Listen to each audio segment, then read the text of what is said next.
between the UK and the EU, and it's too early at this stage to speculate on the details of that. Northern Ireland does enjoy special protections in this process as a result of the protocol. Johnny Lloyd. Thank you, Mr. Speaker. The Minister was very careful not to answer my honourable friend for Ilford North as to whether there will be checks between goods travelling between Great Britain and Northern Ireland. The First Minister is clear that there will be. The EU negotiator, Michel Barnier, is clear that there will be. Many people in industry and commerce in Northern Ireland believe there will be. Does the Minister agree that there will be checks, or does he say that there will not be checks between goods going from GB to Northern Ireland? Well, I'd say to the right honourable gentleman, the Prime Minister has been clear, beyond our obligations under international law, there will be no changes for movements of goods between Great Britain and Northern Ireland. And when discussing the protocol with the EU, the UK will be ambitious on how flexible we can make this system. Northern Ireland remains part of the UK's customs territory. Johnny Lloyd. Mr. Speaker, the Minister, of course, is right that the Prime Minister has been crystal clear. A very simple question for the Minister: is the Prime Minister right or wrong? I'd say to the right honourable gentleman that the Prime Minister is always right. Oh, in Patterson.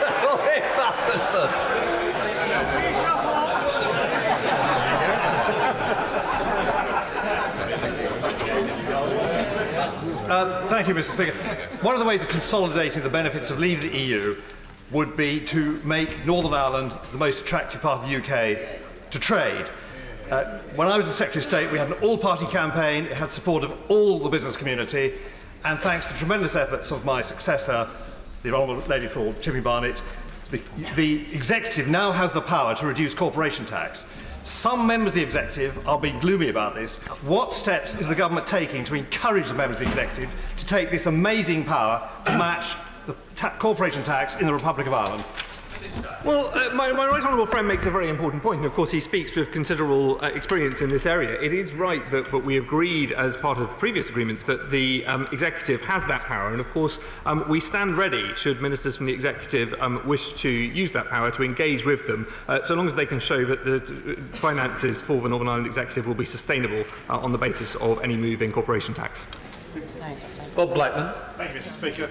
Will my honourable friend just confirm that the special status that Northern Ireland has as we leave the European Union, have left the European Union, means there's a bright new future for all the people in Northern Ireland, and the future should be embraced, not the doom and gloom from the party opposite?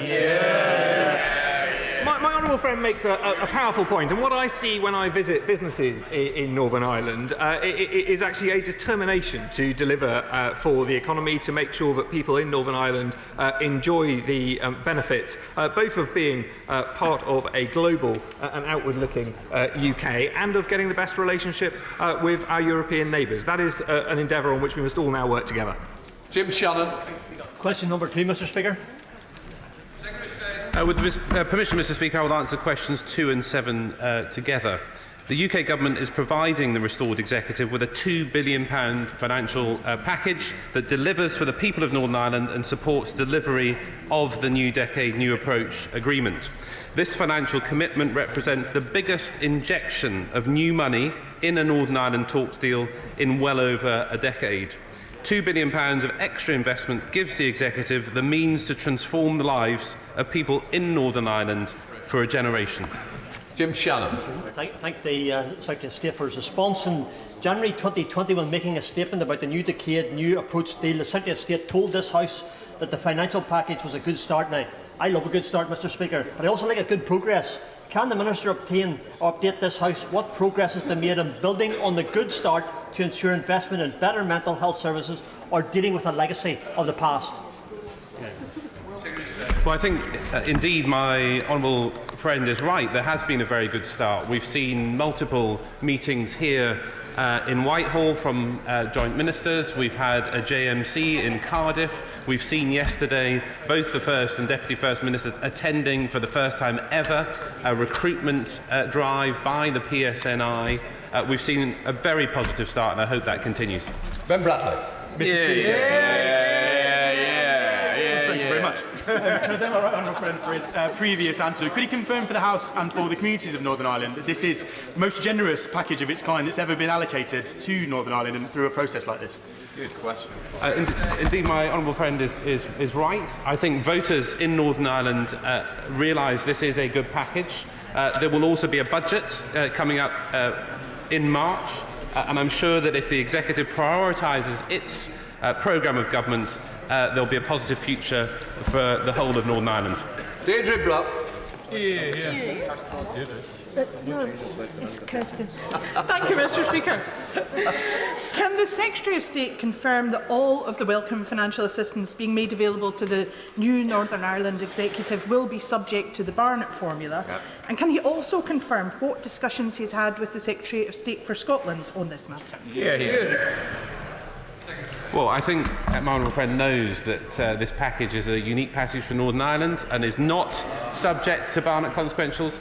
I think the honourable lady also knows there is a very, very good Secretary of State for Scotland who enjoys working positively with her and her colleagues. Erin Smith. Thank you, Mr. Speaker. There is some discussion about what exactly £2 billion extra means amongst the parties in Northern Ireland, and it is important the government maintains their trust and with the people of Northern Ireland to honour the financial and economic commitments. But in the wake of the RHA scandal, it's also important that government ensures transparency and value for taxpayers' money. Can the Secretary of State tell us what investment is actually required to fund the Bangor review, and what assessment has been made of savings from delivering an integrated education service? I thank the honourable lady for her question. The answers are to be found with the Executive. It is up to the devolved government to look at how best to spend this package. It is up to the parties and the Executive to work through how it delivers on its side of the agreement, which is to transform both the health service and education. It's not for me to come up with those answers, but I look forward to hearing theirs. Robert Larkin. Number 3, sir.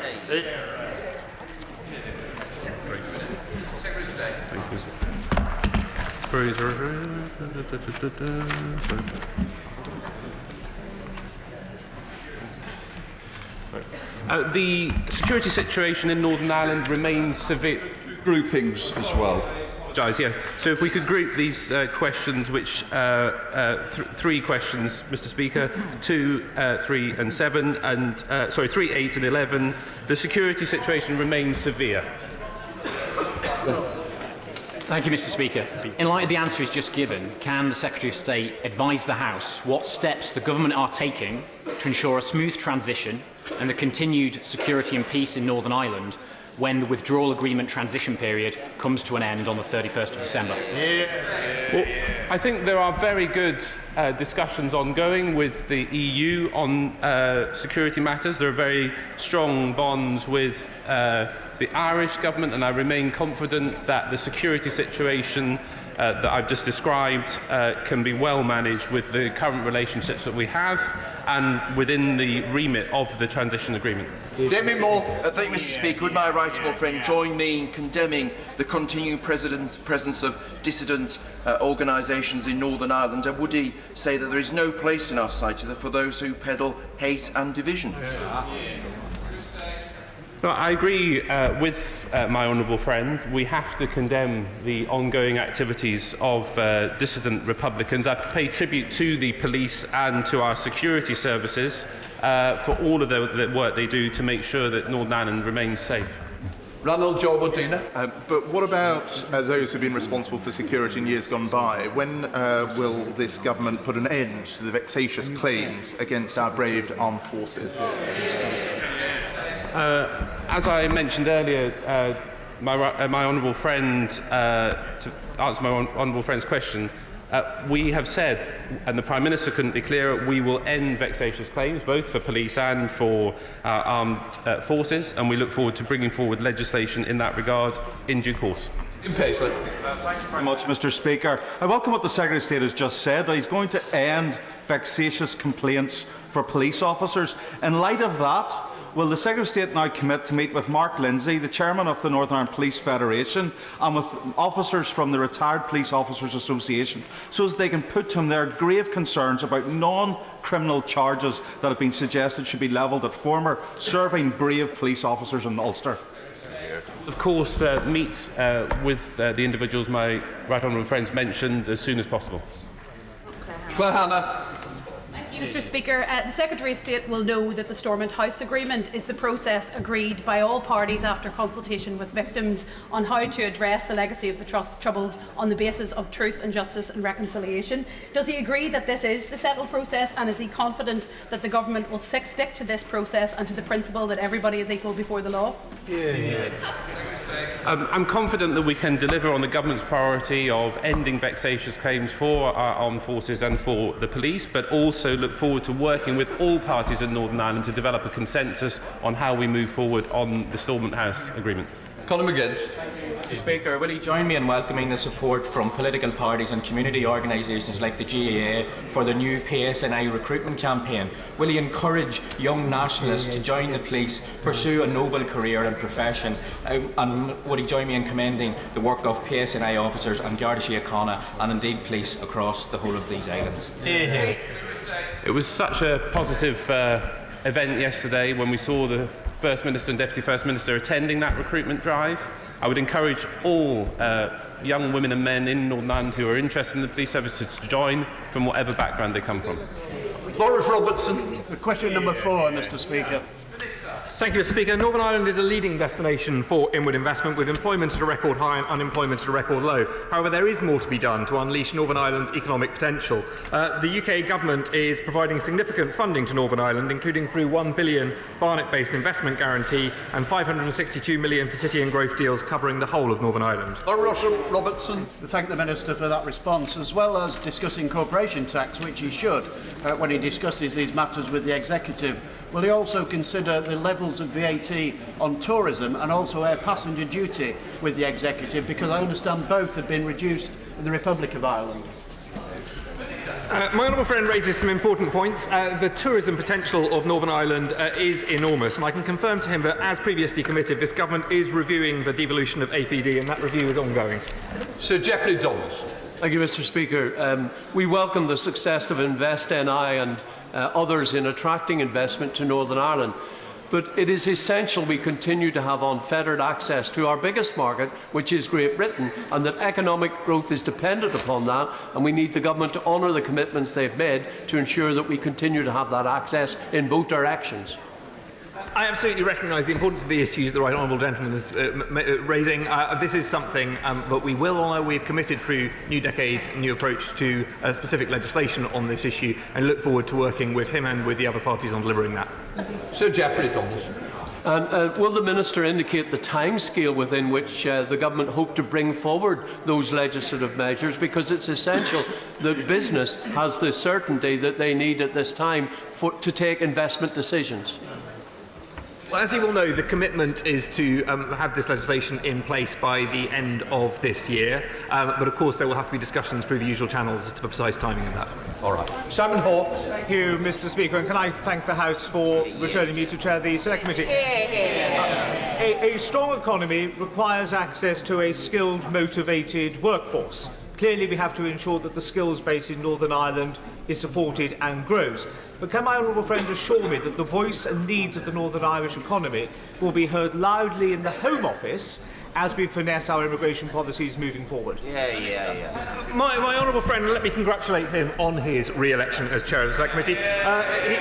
He makes a very important point, and it's something that I have heard loud and clear from Northern Irish businesses. I think they welcome some of the indications coming from the MAC report, and of course we will ensure, as a Northern Ireland office, that the concerns and interests of Northern Ireland businesses are communicated across government, including to the Home Office. Adelaide. Thank you very much, Mr. Speaker. The Minister is right to say that the potential for the Northern Ireland economy is enormous, and there's no doubt that restoration of the executive will unlock great amounts of that potential. But could he also say what benefits Northern Ireland economy receives from being part of the 5th largest economy in the world as being part of the United Kingdom? Well, my right honourable friend speaks with enormous knowledge of this area, and she is absolutely right. Northern Ireland's economy benefits enormously from its membership of the United Kingdom, and there will be new opportunities for Northern Ireland as we trade more globally and strike new free trade deals around the world. Question 5, Mr. Speaker. Following the restoration of the institutions, Mr. Speaker, I have of course been in frequent contact with the Chancellor and other government colleagues to discuss the New Decade New Approach agreement. This agreement is, as we heard earlier, supported by a generous financial package of £2 billion and also comes with some strings attached, reform required in health, in education and justice. The new Finance Minister has been already across to London to meet with the Chief Secretary of the Treasury and myself. Thank you, Mr. Speaker. The document you've referred to, the Secretary of State's referred to, New Decade, New Approach, was not created by the 5 parties in Northern Ireland, but by the UK and Irish governments. It set expectations high amongst the public in Northern Ireland. Will the government commit to fully funding and generously funding this agreement? Well, as the Honourable Lady knows, this agreement has already delivered an end to the nurses' strike in Northern Ireland. But I have to say to her, having sat through hours of negotiation and discussion, it was always clear that the parties had to prioritise what they wanted from government. They are about to do that, and I look forward to hearing their plans in due course. Rob Roberts. Number 6, Mr. Speaker. With permission, Mr. Speaker, I will answer questions 6 and 15 together. The New Decade New Approach deal has restored decision-making to locally accountable representatives in Northern Ireland and guarantees the Good Friday Agreement. It has ended 3 years of stasis at Stormont and is already having a beneficial effect on Northern Ireland citizens. Rob Roberts. Thank you, Mr. Speaker. Does my right honourable friend agree with me that this Conservative government has demonstrated their commitment to strong devolved government and funding for all of our nations within this United Kingdom? My honourable friend is absolutely right. We've delivered in Northern Ireland, we've delivered in Scotland, we're delivering in Wales, and we're delivering on our commitments to the Union. John Lamont. Over the last few years, this House has made a number of important decisions on very important devolved areas of government in Northern Ireland. Does the Minister agree with me that locally elected politicians in Northern Ireland are best placed to be making those local decisions? My honourable friend is absolutely correct. Ensuring that the Good Friday institutions are retained and enhanced was an absolute priority of the UK government, and Northern Ireland is best served by the power sharing agreement that is in place. Gavin. Thank you. Secretary of State, to ensure that we have a stable government, and that needs confidence within the community. In light of recent media associated with the death and horrific murder of Paul Quinn, a minister from Northern Ireland was mentioned within that programme. Any information that Minister, Mr Conor Murphy, has relating to this incident, he should make known to both the PSNI and the Garda. I agree with my honourable friend. I condemn wholeheartedly that horrendous murder. As with any crime, anyone with information with regard to that crime should come forward immediately. Stephen Furry. Can the Secretary of State clarify his earlier answer in relation to the Stormont House agreement? Because he very obviously did not reference that agreement and talked in generalities. This was a commitment made recently in the New Decade Approach and existing government policy back in 2015. Is it still government policy to fully deliver Stormont House?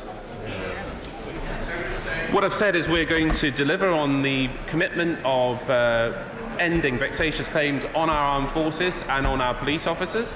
And I've also said I will discuss with all Northern Ireland parties how we deliver on all aspects of the New Decade New Approach document. Dr. Julian Lewis. Thank you, Mr. Speaker. Just following on that answer, can he confirm that the specific assurances given on Armistice Day last year about the ending of repeat investigations in the absence of compelling new evidence is entirely compatible with the restoration of devolved government and all that entails? Well, first of all, I thank the Right Honourable Gentleman for all of his work on this area, and I was reading his Select Committee report from 2018 at the weekend again. I absolutely confirm that we can deliver on the Prime Minister and this government's priority of ending vexatious claims on our armed forces and on the police, and we can also deliver for victims and for survivors in Northern Ireland. Wendy Chamberlain. Number 9, Mr. Speaker. Thank you, Mr. Speaker. The deal makes clear that Northern Ireland is in and remains part of the UK customs territory. It allows the UK to ensure unfettered market access for goods moving from Northern Ireland to Great Britain. The arrangements we introduce will reflect this. Wendy Chamberlain. Thank you, Mr. Speaker. The Minister talks about unfettered access on goods moving from Northern Ireland to Great Britain. But according to a Treasury document leaked during the election campaign, firms will have to complete exit summary declarations at a minimum. So I ask him again, will goods moving from Northern Ireland to Great Britain have to complete customs declarations? And if I ask that again at a future session, will he give the same answer? I'd say to the Honourable Lady, it's absolutely clear that goods moving from Northern Ireland to Great Britain, that is within the control of the UK government, and we have made clear commitments with regard to ensuring that unfettered access to the whole of the UK internal market. Alistair Carmichael. Number 10, sir. The deal implemented in domestic law through the European Union Withdrawal Agreement Act 2020 means we have now left the EU as one united kingdom. The protocol on Ireland and Northern Ireland guarantees Northern Ireland's integral place in the UK, and this government will never be neutral in expressing our support for the Union and our steadfast belief that Northern Ireland's best interests are served within a strong united kingdom. Alistair Carmichael. The Chancellor of the Duchy of Lancaster tells us yesterday that we do not need a deal with the European Union. If he's right, what will that mean for the future of Northern Ireland and the Union? Well, I think the point the Chancellor of the Duchy of Lancaster was making is that we already have a deal with the European Union. We have left the European Union with a deal, and I think that's good news for Northern Ireland and the whole of the United Kingdom. Karen McCarthy. Question 12, Mr. Speaker. Thank you. Mr. Speaker, as I stated earlier, the deal makes crystal clear that Northern Ireland is in and remains part of the UK's customs territory. It allows the UK to ensure unfettered market access for goods moving from Northern Ireland to Great Britain. The arrangements we introduce will reflect this. As Great Britain and Northern Ireland are in the same customs territory, no tariffs will be due on goods coming from Great Britain and staying in Northern Ireland.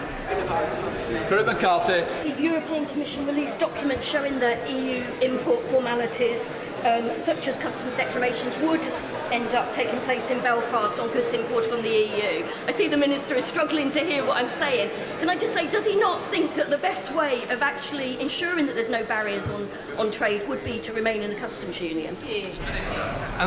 As the Honourable Lady will recognise, there are specific arrangements in the protocol which protect Northern Ireland's position with regard to trade both with Ireland and with the United Kingdom. It is in the UK's gift, and we will deliver on our commitments to ensure Northern Ireland has unfettered access to the whole of the UK internal market. Chris Stevens. Number 13, sir. Here we go again from the SNP, but here we go again with the answer. As there has been no increase in UK government departmental spending in England, there are therefore no Barnett consequentials.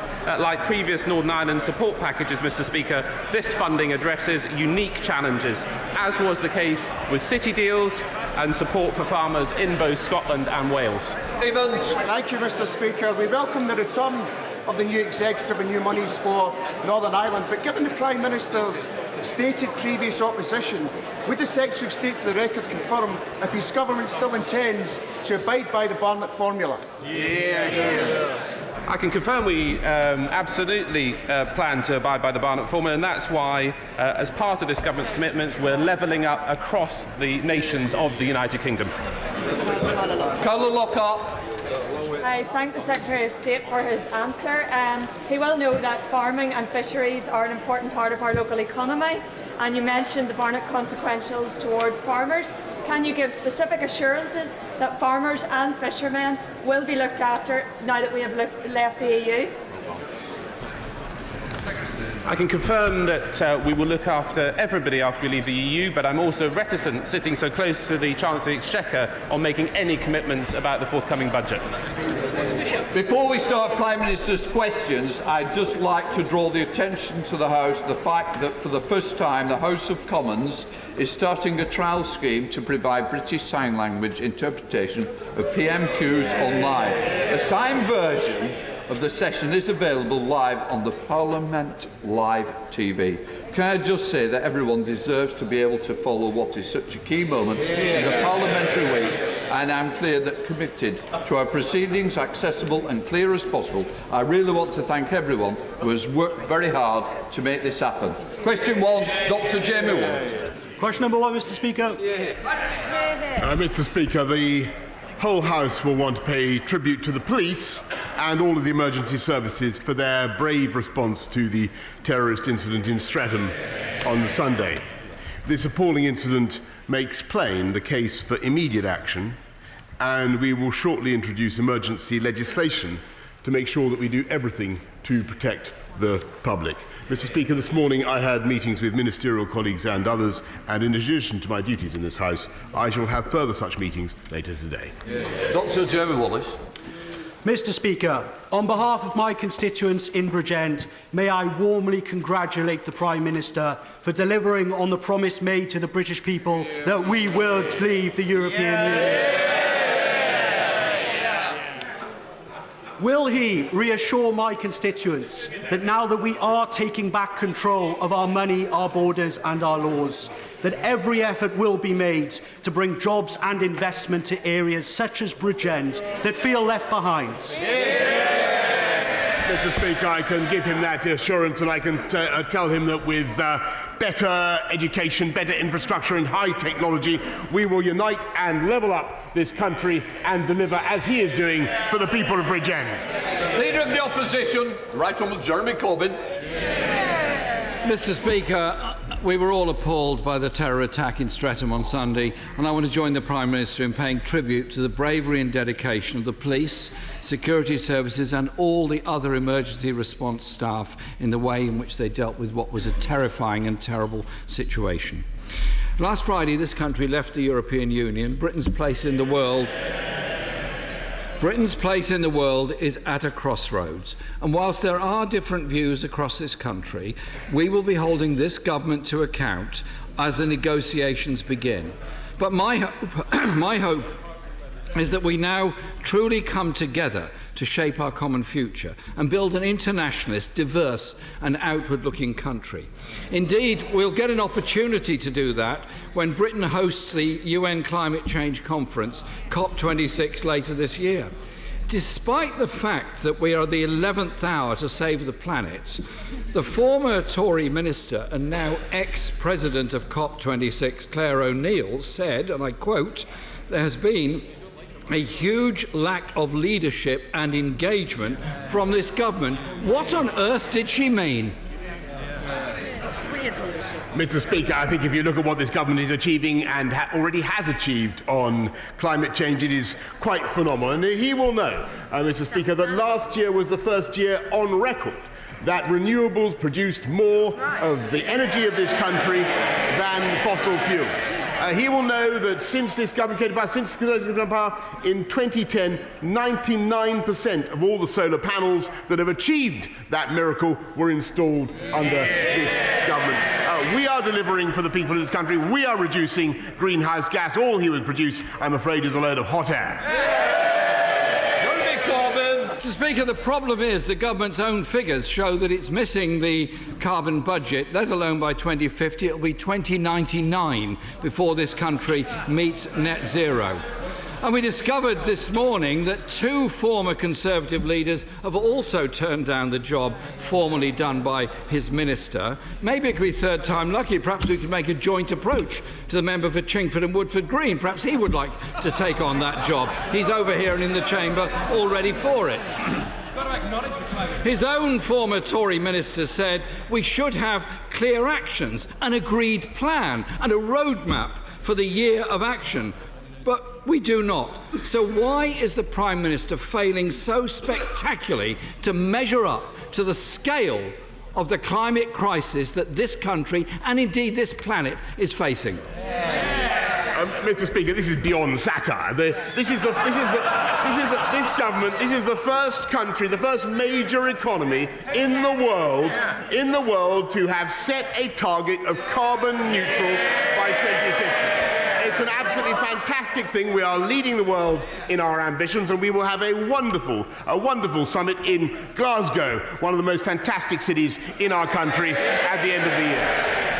Jeremy Corbyn. Mr. Speaker, this country isn't meeting its target, and it isn't due to meet its target, and I think the Prime Minister should recognise that. Even the Paris targets are not enough. The UN says we have just a decade to change course if we want to avert a climate catastrophe.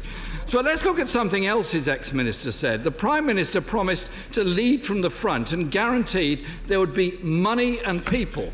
But these promises are not close to being met. What on earth could she have been talking about? Mr. Speaker, as so often, I'm not entirely sure what the right honourable gentleman is talking about, because if you look at what this government has actually delivered, if you look at what our Conservative policies of backing green tech, of backing innovation, of supporting a dynamic market economy, which is the solution to these problems, we have cut CO2 emissions in this country since 2010 on 1990 levels by 42%. 42%. That is an astonishing achievement, and at the same time, the economy has grown by 73%, thanks to free market, dynamic, one nation conservatism. That is our approach. What's his? His former minister said, my advice to... Well, you might not like it, but I'm going to read it. My advice to anyone to whom the Prime Minister is making promises, whether it's voters, world leaders, ministers, employees or family members, is get it in writing, get a lawyer to look at it and make sure the money's in the bank. Not my words, hers. The Prime Minister's failure in government means this country won't meet its net zero target until 2099. This government has banned offshore wind, and his government is funding billions on fossil fuel projects abroad. Is this what his minister means by the absence of leadership? Mr. Speaker, I think the grotesque failure of the Leader of the Opposition to understand what is happening in this country's economy, let alone in the fight against climate change, is quite mind-boggling. I can inform him today that this country is leading in not just producing the technology to generate offshore wind, but the northeast of this country leads the world in producing and designing those fantastic turbines. And it's because of that technological innovation that we are able massively to expand our renewables. And I can tell him, I think he may know this, that in 1990 this country was 70% dependent on coal power. We are now today, and by the way, he'd want to reopen the coal mines. Today we are down to 3%, Mr. Speaker, and by 2024 it will be zero. That's our plan. What's his? It was the Labour Party that proposed the climate change emergency motion to this House on May the 1st. And the Prime Minister is quoting things that happened in 1990 and afterwards. During that time, of course, he was a climate sceptic who didn't say anything about this at all. Poor leadership is nothing new to this Prime Minister. When he was Foreign Secretary, he cut the number of climate attachés across the world by 60% in our embassies, and reportedly said, "You're not going to spill this out to the media, are you?" to his staff. Considering his monumental failure in advance of COP26, isn't it really just a continuation of his climate change denial statements that he was regularly making up until 2015? Mr. Speaker, the right honourable gentleman is talking absolute nonsense. This government is delivering a fantastic agenda in tackling climate change. We lead the world in going for a zero-carbon approach. His own approach is utterly utterly unclear and has indeed been condemned by the GMB as a disaster for the UK economy. That would force people to he would confiscate people's cars and prevent them from having foreign holidays. We have a plan that will allow the UK economy to continue to grow, that will create jobs and tackle climate change. Jeremy Corbyn. I really do admire the Prime Minister's very vivid imagination. But unfortunately, his vivid imagination seems to have taken over from his memory, because he might recall saying that climate change is a primitive fear without foundation. The Prime Minister of Bangladesh said, "Any consequence of failure to deliver a climate action plan must fall equally on every country. The cost of our inaction is devastating to every living person." But our Prime Minister is failing on the biggest stage on the most important issue of our time. And now his former minister has described preparations in Whitehall as Whitehall not tying infighting and obfuscation, petty political squabbles and black ops briefings. No wonder the Prime Minister is shutting newspapers out of Number 10, because he doesn't like the briefings.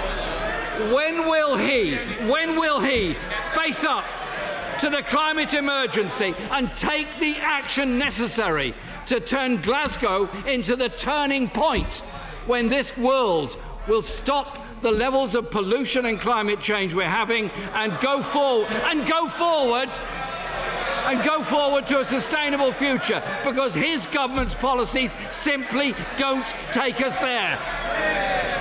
Mr. Speaker, this government is showing world leadership in tackling climate change. We're going to have a fantastic summit at Glasgow, and I look forward very much to it. Now, Mr. Speaker, he mentions the media. They did an inquest finally about what happened in the general election, and they discovered in the Labour Party that it wasn't the leadership that was at fault. It wasn't Brexit. It was the media. They blame the media for what happened. Mr. Speaker, I don't blame them. I am a journalist. I love journalism, and I think the people of this country, Mr. Speaker, don't blame the media. They can see the media do their best to represent the reality. And the reality is this is a government that is getting on with delivering 40 new hospitals, 20,000 more police, tackling climate change, £30,000 starting salaries for every teacher in the country. It's not about the presentation of the facts, Mr. Speaker. It's about the reality. And he can't cope with the reality.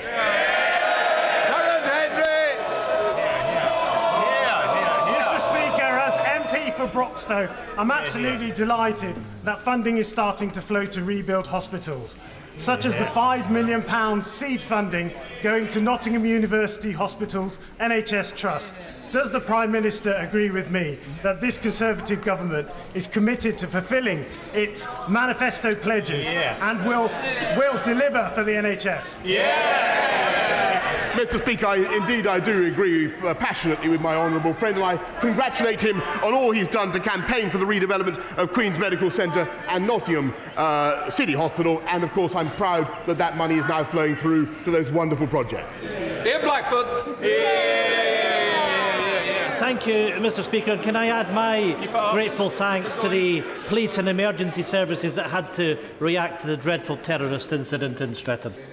Mr. Speaker, in the first few days of Brexit Britain, this Prime Minister has sacked an official, taken an isolationist approach to trade and banned the press from a Downing Street briefing. Is he intentionally trying to impersonate Donald Trump?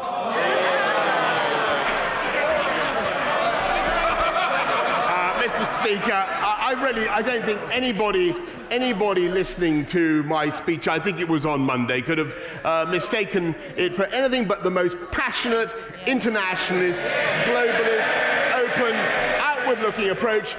There is only one party in this country that has nationalist in their name, Mr. Speaker. That's them. That's them. They would break up the most. They would break up. That's them. They would break up the most successful political partnership of the last 300 years. He and his party should concentrate on the day job and doing a better job for the people of Scotland. Mr. Speaker, the Prime Minister doesn't even know the name of our party. The Prime Minister is on a dangerous trajectory. Is it any wonder that poll after poll shows majority support for Scottish independence. Mr. Speaker, our former US ambassador has made clear the threat of a Tory-Trump trade deal, warning that drug prices could soar. This would see increased pressure on our frontline services. It is clearer than ever that this government, this Prime Minister, is a threat to our NHS. Mr. Speaker, this afternoon the SNP will present our NHS Protection Bill to remove the very real threat of Tory privatisation. Will the Prime Minister commit right now to supporting our legislation? Mr. Speaker, I think it's very odd that he should denounce this country's wish to have trade deals around the world, when, as I understand it, their proposal is to try to rejoin the European Union, to have a different currency whose name they have yet to identify. Perhaps they could elucidate the House, to have a border at Berwick, and what just after this country has taken back control of its outstanding marine wealth, to hand it back to Brussels. That's their policy. I really think, Mr. Speaker, they should concentrate on doing a better job for the people of Scotland. Thank you, Mr. Speaker. A strong society needs strong families, as our manifesto rightly said. And it went on to say that we will champion family hubs to serve vulnerable families. Will the Prime Minister prioritise family hubs and ensure that family hubs are linked to our early years strategy, to the Troubled Families programme and to children's services reform? Yes, indeed, Mr. Speaker. I thank my honourable friend. That's why we've given another £165 million to extend the Troubled Families programme this year. Matt Weston. Thank you, Mr. Speaker. In the past 10 years, violent crime has risen 152% across the towns of Warwickshire. In the past 2 weeks in my constituency, 2 people have been killed in 2 separate events, and others remain seriously ill or injured. The government has promised to reinstate 20,000 police officers, but isn't it the simple truth that it is now our residents, through hikes in council tax of 12% last year, 6% this year, that are picking up the whole bill for the old bill, and that it's the party opposite is no longer the party of law and order, but the party of fear and disorder? Mr. Speaker, to be fair to the honourable gentleman, he's making an important point about violent crime, and I share his anger, and that's why we're putting 20,000 more police on the streets of our country, and that's above all why we are now tackling the county lines drugs gangs that are behind so much of this rise in violent crime. We will get that crime down. Thank you, Mr. Speaker. The Prime Minister is conscious of the very widespread concern in this House about the plans to involve Huawei in 5G networks, concern that will only be increased by the news this week that France is building a new 5G network without the involvement of Huawei, following the lead of Australia. If they can do it, we could do it. Can my right honourable friend confirm that it's the... Can he confirm that he wants to reduce Huawei's involvement over time, and can he give a timescale as to when that involvement will hit zero? Well, he's certainly right, Mr. Speaker, that we are going to be reducing the involvement of Huawei below the 35% market cap, but he's also right in his general vision, which is one I entirely share. What has happened is, I'm afraid, a failure of like-minded countries to produce an alternative to the 5G network, except that provided by high-risk vendors. And that is why we are now doubling the science budget, and we will be working with some of the countries that he mentions in order to produce exactly that diversification in the market. Thank you, Mr. Speaker. In November last year, the Personal Independence Payment Assessment Centre in my constituency was moved to Hill. No notice has ever been given of this change. The next bus from Carnarvon to Hill takes 1 hour 44 minutes. Or in a case in point in my right honourable friend's constituency, the bus from Barmouth to Hill takes 5 hours 15 minutes. Mr. Speaker, this is the reality in the Prime Minister's soar-away global Britain. Will he instruct his minister to remedy this matter immediately? Well, actually, I thank the honourable gentleman for the point he raises. I think that we do need to improve our bus services across the whole country, and that's why we're investing another £220 million immediately into improving bus services. And my right honourable friend, the Chancellor, has many more such investments in the pipeline. Thank you, Mr. Speaker. Sometimes we are the train, sometimes we are the track, and just last week we've taken control back. And does the Prime Minister agree with me that now is the time for us to be the track for a Metrolink between Manchester and Bolton? Yes, indeed, Mr. Speaker, and that's why we've given the combined, thanks partly to his urgings, to his campaign. We have given the combined mayoral authority in Bolton £300 million under the Transforming Cities deal, plus a share of the £4.2 billion local public transport fund. We've given them the tools. Let's hope that they follow his urgings and build the Metrolink that he wants. Thank you, Mr. Speaker. Last Friday I visited a school in my constituency, and in 2020 the state of the school buildings was Dickensian. Leaking roofs, rusty shower rooms, mouldy changing areas.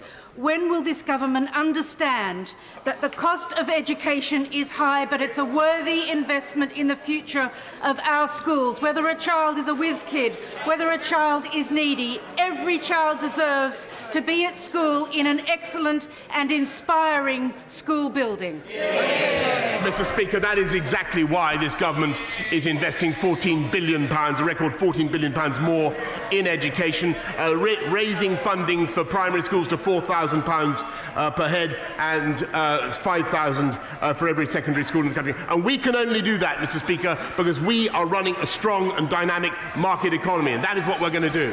Dempson. Thank you, Mr. Speaker. To help genuinely spread opportunity across our country, can I encourage my right honourable friend to have a pre-budget chat with his Chancellor about extending the government's welcome plans to reduce national insurance contributions for employers of ex-service personnel to other groups who find it difficult to get a good job, including care leavers, ex-offenders, those with a disability and the long-term unemployed.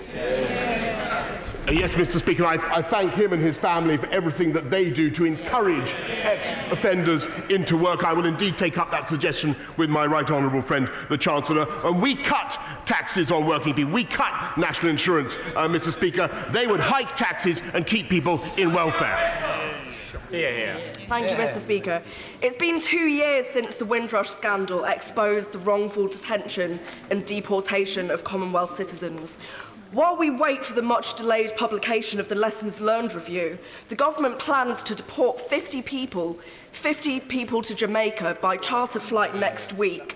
Will the Prime Minister immediately suspend the flight until the Lessons Learned review is published and the recommendations implemented?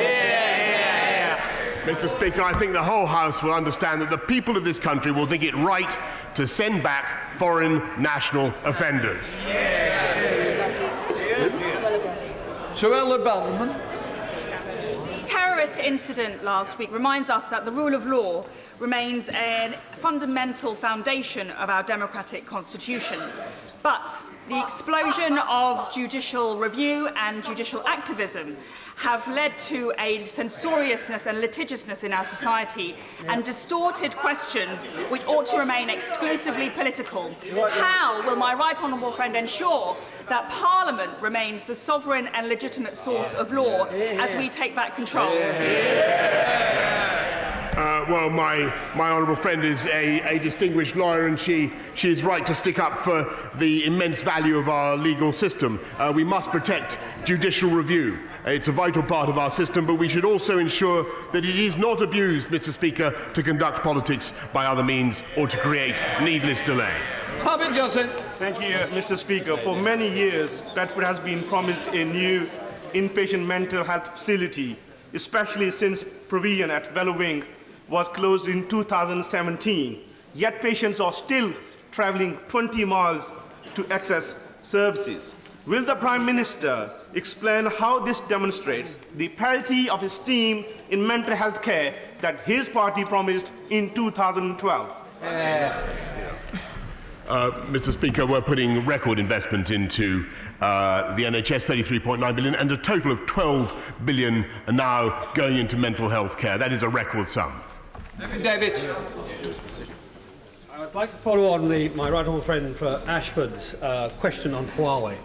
The Australian agencies analysed the involvement of any element of Huawei in their 5G system and determined that any involvement would lead to a major risk of both sabotage and espionage. Can he give an undertaking that this country will lead the Five Eyes and NATO to create an alternative to Huawei in the next 2 years? Yes, Mr. Speaker. We, of course, will do nothing to endanger either our critical national security infrastructure or to prejudice cooperation with Five Eyes partners, as he's rightly suggested. And we will work to ensure that high-risk vendors cannot dominate our market. Alex Davis, Show. Mr. Speaker. The Prime Minister will know that under his government there has been a mass shortage of consultants across the UK, leading to a strain on our A&E services. How is he going to make sure, especially now that we have left the EU, that consultants from overseas are encouraged to apply for NHS visas to work in hospitals across the UK? Mr. Speaker, of course we've instituted NHS visas in order to attract talent from around the world, but I would remind her that I think she speaks for a Welsh seat, that is a devolved matter for the Welsh Labour government. The Prime Minister has rightly put keeping our country safe and the NHS at the heart of this government's plans. Will he support my campaign for 2 new GP surgeries in my beautiful market towns of Oakham and Melton? And can I remind him that he's always welcome if he's in search of a pork pie, Rutland Bitter or Stilton? That was rude. I think that was disappointing. Mr. Speaker, the short answer is yes and yes. Lily Raymond. Last week, it was revealed that my constituent Errol Graham starved to death just months after the DUP stopped his benefits. His emaciated body was only discovered when bailiffs broke down his front door to evict him. The first priority of government is to keep its citizens safe.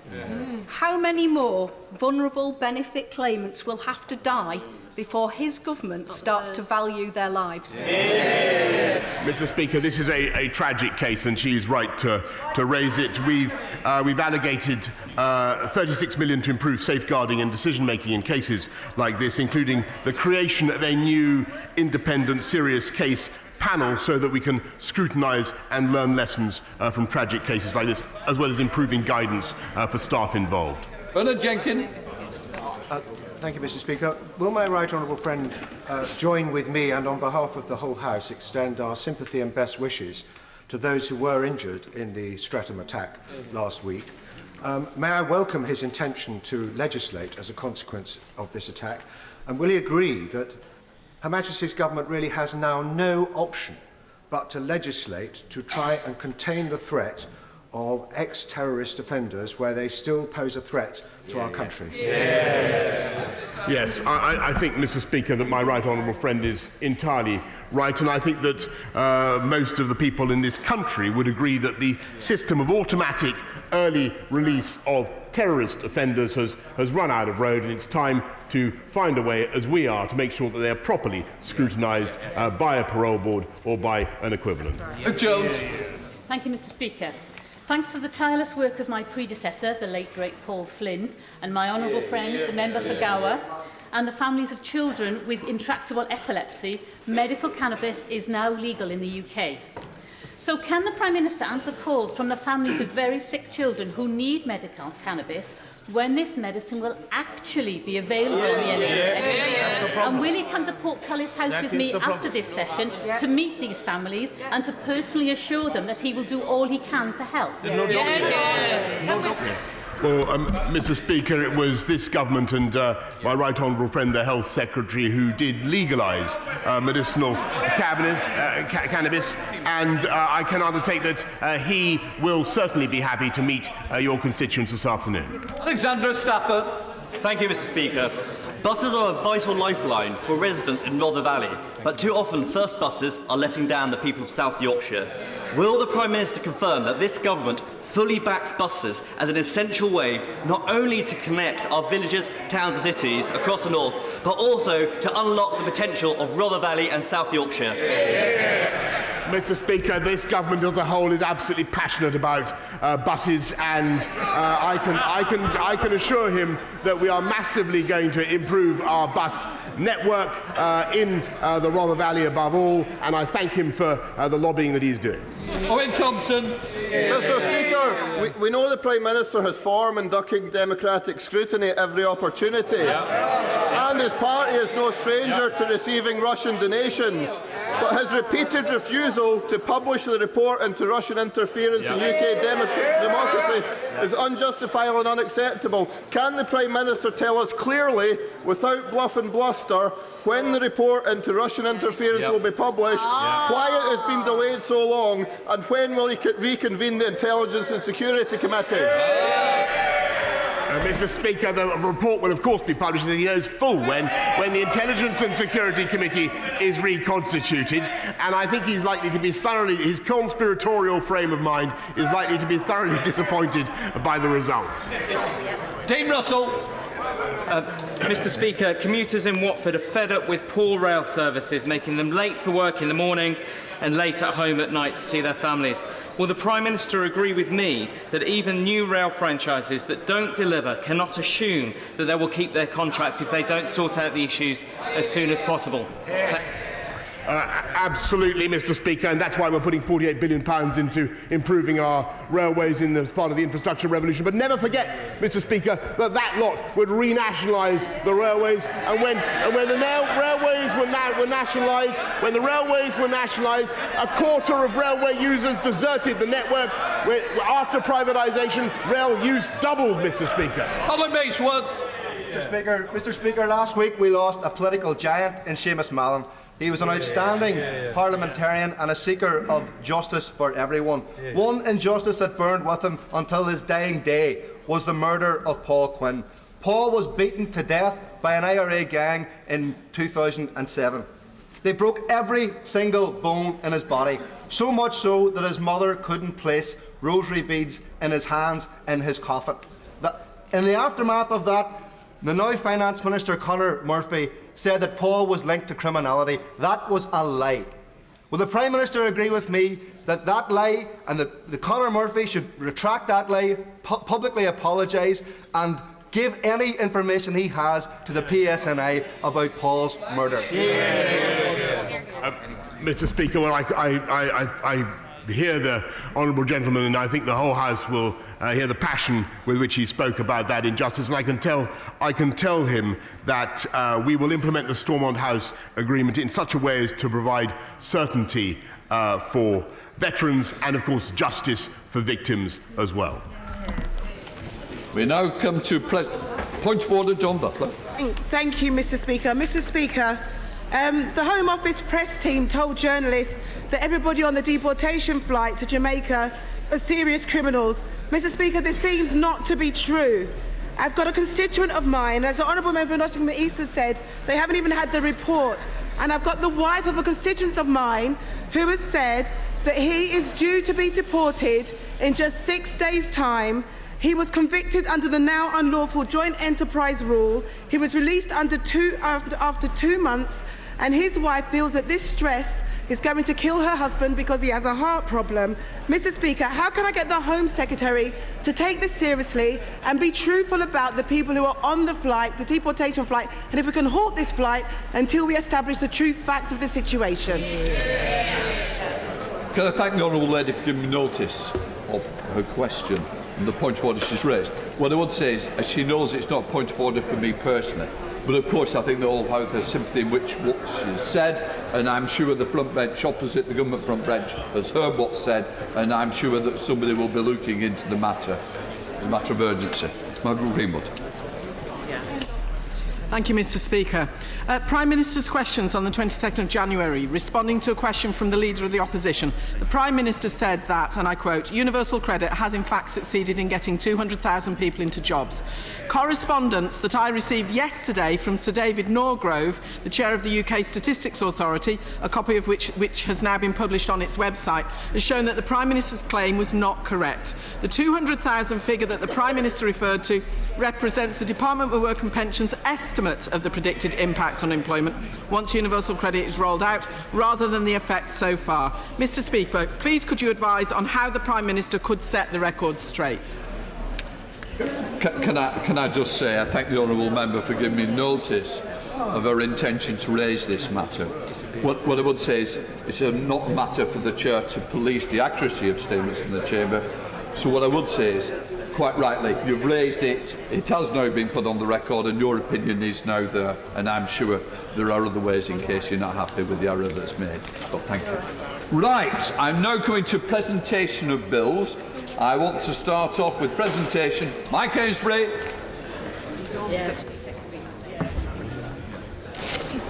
Education guidance about costs of school uniforms bill.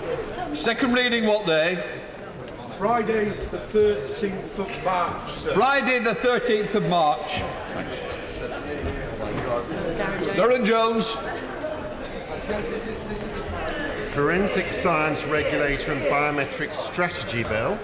Second reading what day? Friday the 24th of April. Friday the 24th of April. Anna McMorrow. Cooperative and Community Benefit Society's Environmentally Sustainable Investment Bill. Second reading what day? Friday the 27th of March. Friday the 27th of March. Laura Trott. Botuline and Toxin and Cosmetic Fillers Children Bill. Second reading what day? Friday the 15th of May. Friday the 15th of May. Chris Loder. Animal Welfare Sentencing Bill. Second reading what day? Friday the 12th of June, sir. Friday the 12th of June. Paula Barker. National Minimum Wage Bill. Second reading what day? Friday the 26th of June, sir. Friday the 26th of June. Philip Dunn. Sewage Inland Waters Bill. Second reading what day? Friday the 10th of July. Friday the 10th of July, and now a blocked, I understand. We now come to Mark. Oh, I've got Mark Francois. No, sorry. Cheryl Gillen. Charles Walker on behalf of Cheryl Gillen. Sir Charles Walker, may I say? Yeah. Prison Substance Testing Bill. Second reading what day? Friday the 15th of May, sir. Friday the 15th of May. Mr. Mark Francois. Controlled Roadworks Bill. Second reading what day? Friday the 12th of June. Friday the 12th of June. Dr. Ben Spencer. Mental Health Admissions Data Bill. Second reading what day? Friday the 30th of October. Friday the 30th of October. It's a long wait, isn't it? Hold on. Slow burn, very much so. Ben Maffalome. British Library Board Power to Borrow Bill. Second reading what day? Friday 13th of March, sir. Friday the 13th of March. Well done. We now come to Dr. Philippa Whitford. Public Interest Disclosure Protection Bill. Second reading what day? Friday the 24th of April, Mr. Friday the 24th of April. Peter Grant. Trade Agreements Exclusion of National Health Services Bill. Second reading what day? Friday the 26th of June, Mr. Speaker. Friday the 26th of June. Alex Cunningham. What number are you? Unpaid Work Experience Prohibition Number 2 Bill. Second reading what day? Friday the 27th of March. Friday the 27th of March. We're going to have a busy time ahead. Loud Wigan voice. On behalf of Liz Twist, Mary Kelly. No, Mary Kelly Floyd. hang on a minute. Yes, Liz Twist on call Mary Kelly. Thank you, Liz. Education, Training, Welfare of Children Bill. Second reading what day? Friday the 13th of March. Friday the 13th of March. Thanks. Andrew Mitchell. Yay. Registers of births and deaths bill. Second reading what day? Friday the 15th of May. Friday the 15th of May. Thanks. Bill Wiggin. Double yay. Meat grading and labelling bill.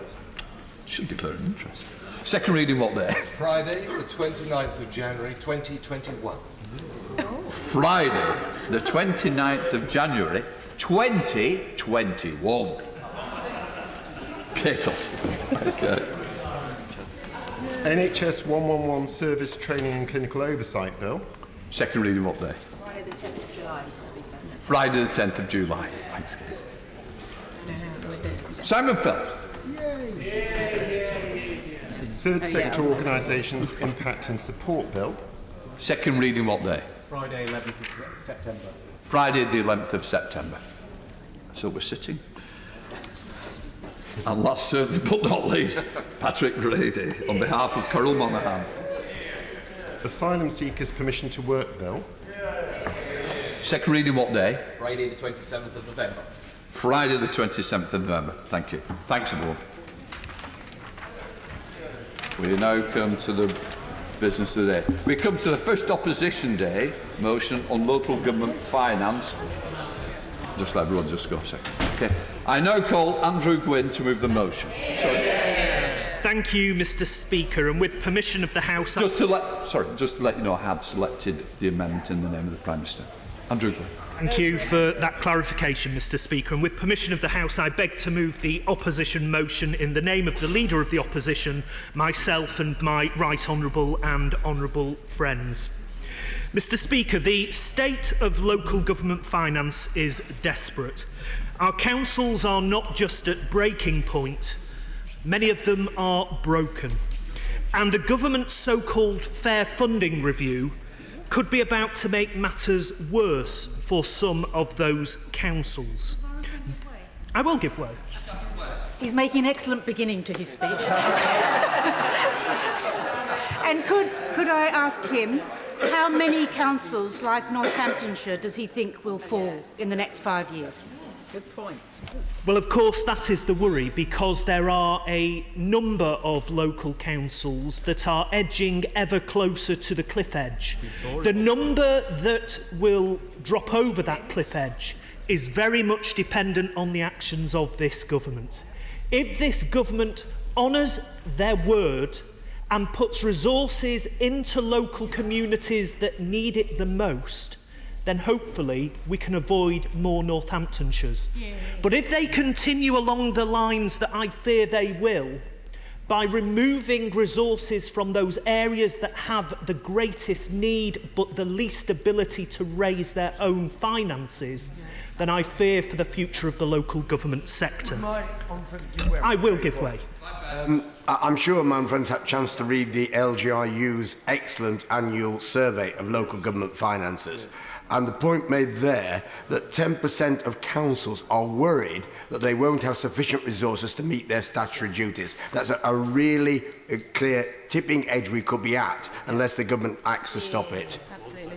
Yes, my honourable friend is absolutely right on that, and I will touch on that very report later on in my debate, but it really does highlight just what 10 years of cutting our local public services at a time of rising demand, particularly for the expensive people-based services, adult social care and children's services, those impacts that it has had on our local council. Because this is the problem.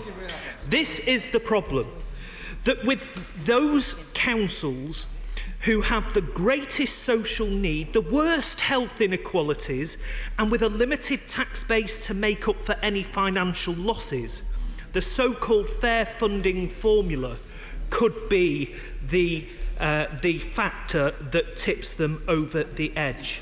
Now, I know that shortly the Minister of State will stand up and pronounce that the recent finance settlement that we are set to agree next Wednesday shows that he is investing in local services. But he's a lone voice in saying this. And it shows just how detached the government is from the sector that they are here supposedly to represent. Because the truth is that since 2015, just 5 years, local government funding across England has fallen by 32%. Would my honourable friend give way? I will give way. Would my honourable friend also agree that local government are also fearful of rumours last week that the Chancellor is asking departments to actually cut another 5% from their budget? Well, of course, this is very worrying, and we hope that the Ministry for Housing, Communities and Local Government will stand up against this, because, of course, those of us that have been in this House for some time will remember that the former Secretary of State for Communities and Local Government, Lord Pickles, was only too keen to offer up the maximum amount of cuts from his department, meaning that local government in England was clobbered the hardest in any part of the public sector. But it's even worse. I will give way in a second, but it's even worse than the 5 years that I previously stated, that fall of 32%, because since 2010, since the Honourable Gentleman's Party entered government, funding for local councils has been slashed by more than half. And we have all seen the consequences of this neglect. The unrepaired roads, the uncollected bins, the cuts to adult learning, the closed children's centres.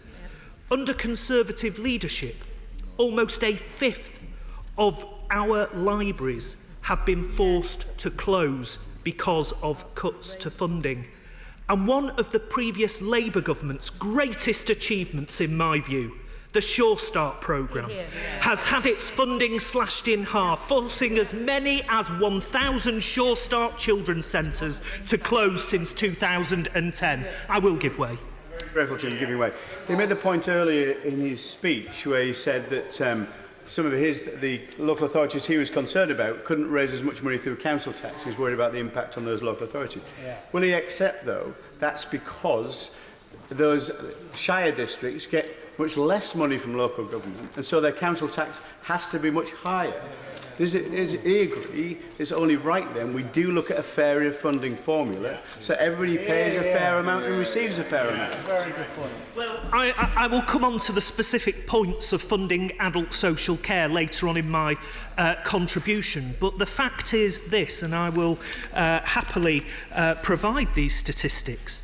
The 5 most deprived local authorities in England are Liverpool, Knowsley, Blackpool, Kingston upon Hull and Middlesbrough.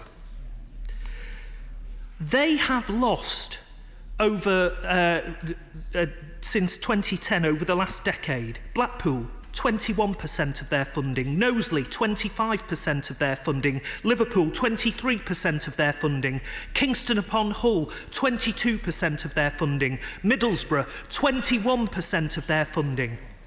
A 5% maximum increase in council tax in each of those local authorities raises nothing like the loss of grant funding that they have had. That isn't fair, and the Fair Funding Review, if it is carried out in the way that the Local Government Association are suggesting it might be, will see even greater reductions of funding from these most deprived communities, knowing that they will never ever be able to plug the gap from council tax alone. I'll give way. They cannot raise it. I thank my honourable friend for giving way and for quite rightly speaking about the cuts to children's centres. But would he also agree with me that when we hear about the rise in knife crime, we have to attribute much of this to the year-on-year cuts to local government finances in terms of youth service provisions, youth justice provisions, but what we should be focusing on is investing in children's provisions and especially in education and work opportunities as well. Yes, my honourable friend's absolutely right, and again, I've been here long enough to remember the last Labour government introducing something called Total Place, and that meant that all the agencies, responsible, the police, the housing associations, the local authority and central government departments work together to tackle many of these issues in the round. And I think one of the devastating impacts of austerity over the past decade has been the breaking away from that collaboration, from that partnership approach, to a situation where each of those agencies tends to cost shunt. They're making cuts, so it's somebody else's problem, and they push it on to another part of the public sector. I'll give way to the honourable gentleman and then my honourable friend. I'm grateful to him for giving way, and he's making some very important points about the situation in England. But he may be aware of the Wales fiscal analysis by the Welsh Governance Centre from Cardiff University, which indicates that the cuts in Wales local finance has been about £1 billion over the last 10 years. I know we're dealing with a block grant situation where the block grant is being reduced in real terms, but Labour ministers in Wales have decided to swing the axe at local government. Well, of course, the block grant, as the honourable gentleman states, is set by this place, and so the Welsh Assembly Government have had to ensure that their spending meets the money that is granted by Westminster. But I have to say this, I've been sent a budget briefing from the Welsh Government about their intentions to not only increase the adult social care budget in the year ahead, but also a real terms increase in local government spending, and that is something that I welcome overwhelmingly, because Welsh councils, like English councils, need good public services. Durham County Council has lost £224 million in core spending since 2010, and the direction of travel of the government has been to move the expenditure onto council tax precept. The problem that County Durham has is that over 50% of its properties are band A banding. So irrespective of how much you put up the council tax, you're going to do nothing to actually plug the gap that's left by the reduction of core spending.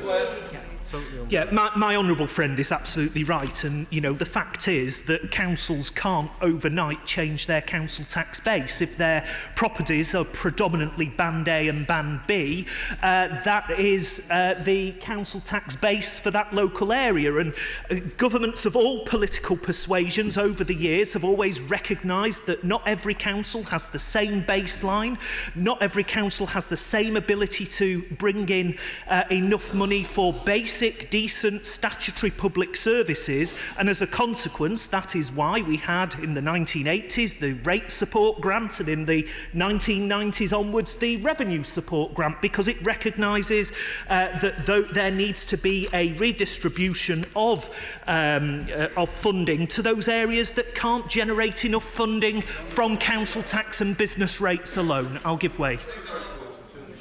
Giving way, but can I just gently say to him that not all deprivation is found in urban areas, and places like Cornwall that have had a raw deal of central government funding because of the formula put in place by the party opposite have for decades now received lower levels of funding despite being one of the poorest parts of England, and it is this government with the Fair Funding Review that is going to put that right. Well, I suspect the honourable gentleman doesn't understand the Fair Funding Review, to be clear, because the fact is I have never said that deprivation only exists in urban areas. Deprivation is a fundamental part of deprivation is a fundamental part of the formula that exists now. So if there is deprivation in the honourable gentleman's constituency, and it's more likely that there is, then his council will get an element of his formula attributed to that deprivation. But to take money from some of the poorest communities in the country to give it to the richest communities in the country with the ability to raise sufficient locally is not one nation. It is not one nation. It is reverse redistribution, and it is penalising the poorest councils and the poorest communities, and the honourable gentleman should reflect on what he has said. I will give way a bit further on because I've been very generous so far, because the point is that by 2025, the Local Government Association, Tory-led, by the way, the Local Government Association estimates that if we continue on this current course, the funding gap will grow to £8 billion. Now, that's an £8 billion gap, not to rebuild our services after 10 years of cuts. That's an £8 billion funding gap just to stay still, just to prevent already heavily stretched services from falling apart under the weight of growing demand, rising costs and wage inflation. I reiterate, £8 billion more needed just to stay the same as we are today.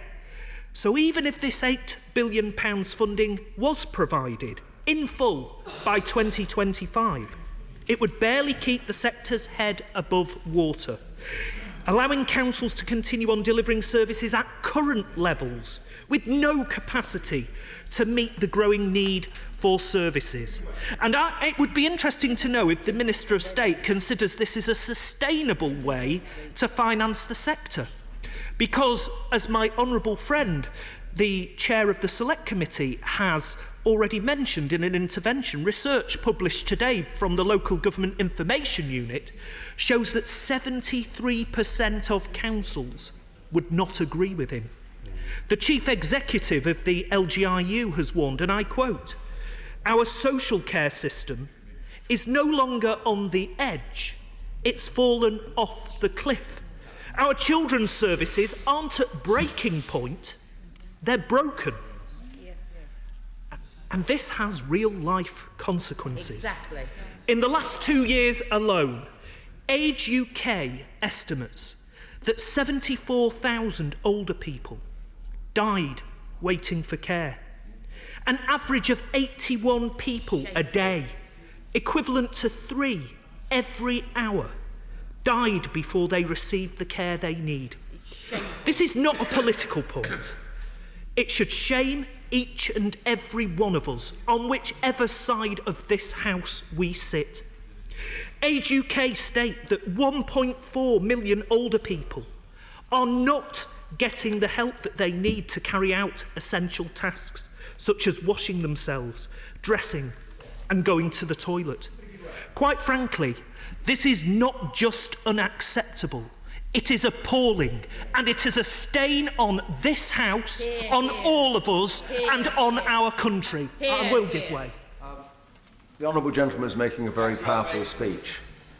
Birmingham City Council, the great city of Birmingham, has been hit hard by the biggest cuts in local government history, £700 million. Children's centres closing, youth clubs closing, social care and special needs provision being cut back. Does the Honourable Gentleman agree with me that it's fundamentally wrong that the vulnerable should be hit in the way that they have been hit so hard, but it is also fundamentally wrong that Birmingham reels from those cuts whilst the leafy shires of Surrey get yet more? I do agree with my honourable friend, who has been a champion not just of local government across the country, but a champion of that great city of Birmingham and the devastation that has befallen that great city.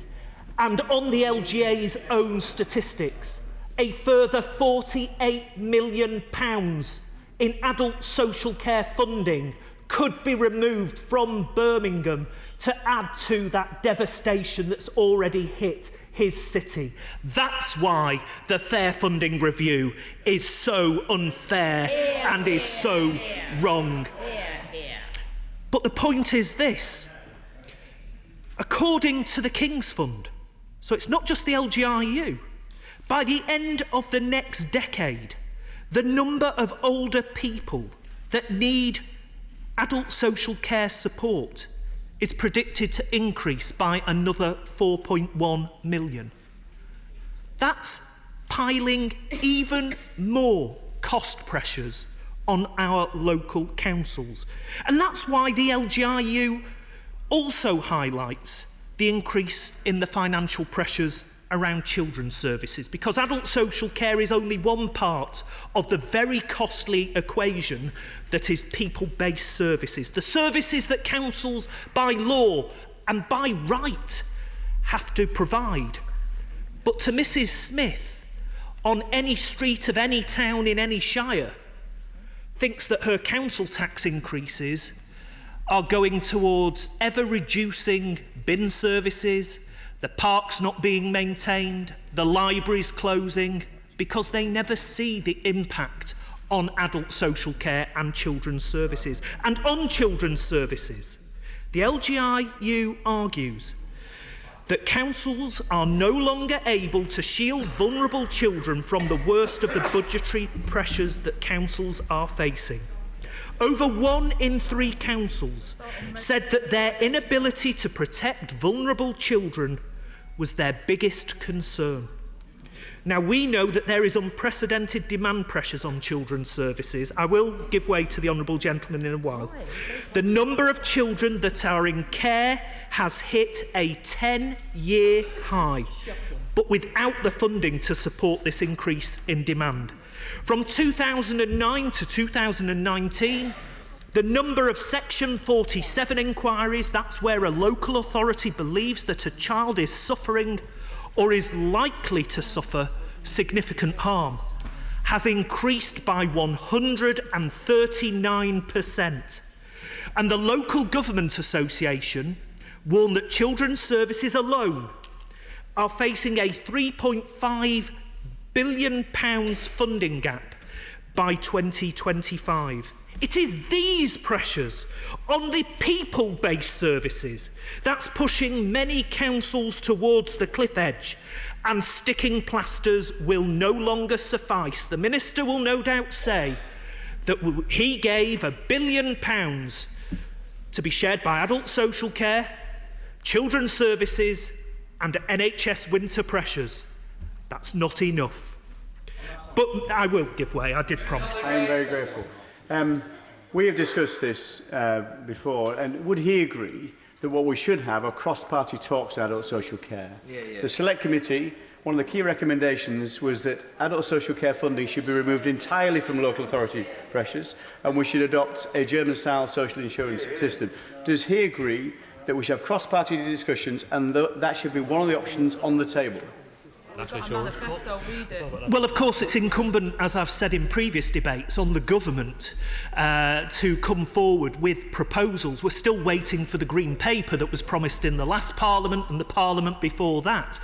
But look, the fact of the general election is that it's the honourable gentleman's party that is in power, and it's incumbent on ministers to come to this House and to explain how they are going to try and resolve this crisis in adult social care. We will sit down with ministers. We've got our own ideas. We will share ideas with the government. We will come to some kind of consensus if we can. But of course, history on this isn't great. I can remember the Health Secretary at the time, Andy Burnham, having cross-party talks in the dying days of the Labour government, and it looked like we were getting agreement with the Shadow Health Secretary, Andrew Lansley, and the Liberal Democrat spokesperson, all agreeing until that general election came. And then there were posters everywhere. Labour's death tax, Andy Burnham's death tax. We have to move away from that, and we have to tackle this issue seriously. I will give way. Very grateful to him, very grateful to him. But further to my honourable friend Thurston's intervention, asking about social insurance, the point is, I intervened on his colleague, the Shadow Health spokesman, a few weeks ago, and I put it to